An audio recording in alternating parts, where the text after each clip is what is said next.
All right, credit cards versus debit cards. To Sean's point, right, we want to be able to save so that we're not in a position where we need to use a credit card. So the difference between the two, a credit card is essentially, it's from, you're borrowing funds from a bank or an organization. Right, there can be some benefits to it, which can be you can earn some rewards if you spend more money with them. They'll give you kind of like a point system, or you can use that maybe at other stores or get some cash back. The interest rates do change, right? And in this raising rate environment, we've seen rates go up. So that's one thing you do really want to be careful with if you are considering taking out a credit card. And you also want to check, to Sean's point previously, is what's an expense, right? So when you are using a credit card, you're actually creating a liability or an expense. So you want to make sure that you can afford that. A lot of people, it's so easy just to use a credit card that they don't take a few minutes to step back and say, hey, is this something I can really afford?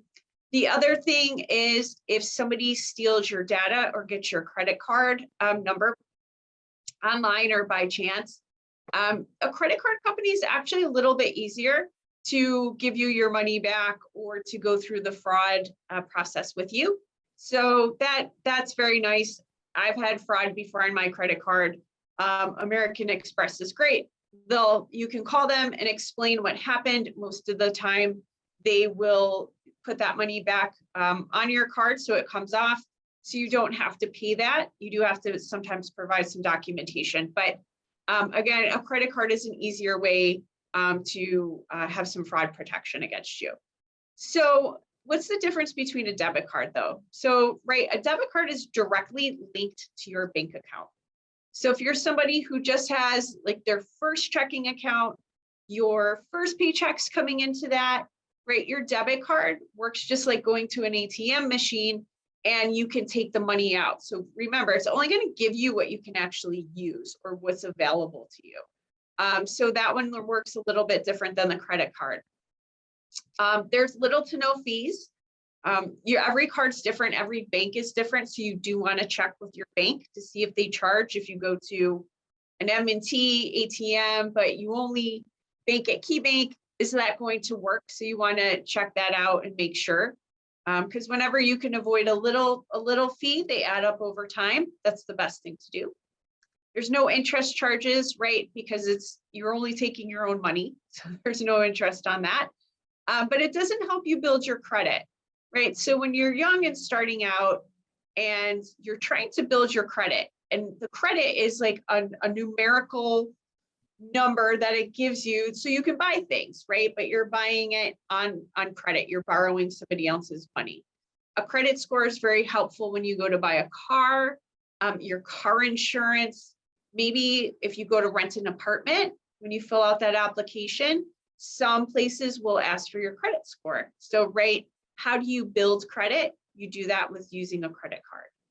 You can use a secure credit card, which is issued by a bank. It means you have to have so much money in a bank account before they will actually give you that credit card. So there's different ways around it if you're just starting out, but a credit card is a great way to earn some credit and to get your credit score up. All right. Yeah, Ange, the only thing I'd add there is I think the debit cards are great for people either who maybe don't feel they can handle a credit card at first. It gets you learning how to manage your money because you can only spend what you have in your bank account, right? So if you only got $200 in your bank account and something's $250, it won't let you buy it. Versus a credit card, if you've got a $2,000 limit, you could buy a $250 or $300 item, but now you've got to pay that back.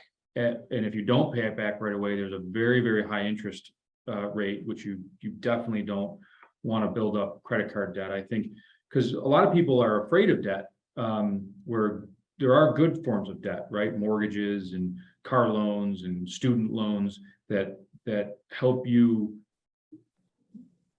buy things or do things like go to college where you don't have the cash to pay for it. So I think that the debit cards are good for people starting out where it helps you, back to my comments about budget, helps you build your budget and only spend what you have.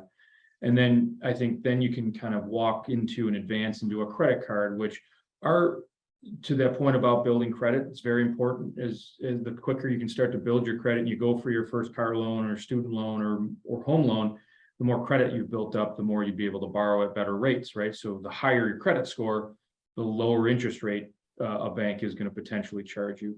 And then there are some real dollars behind some of these point rewards or travel airline mile type cards. So I think in the long-term, credit cards for the people who can use them properly can be really advantageous as well. So Yeah, and that's why the secure credit cards, to go back real quick, are really handy, especially if this is your first time with a credit card, because it is linked to a bank account, right? And it's only going to let you spend so much money, but you can pay it back with an interest rate over time. But it's going to be pretty limited, but it is a nice way to build credit too.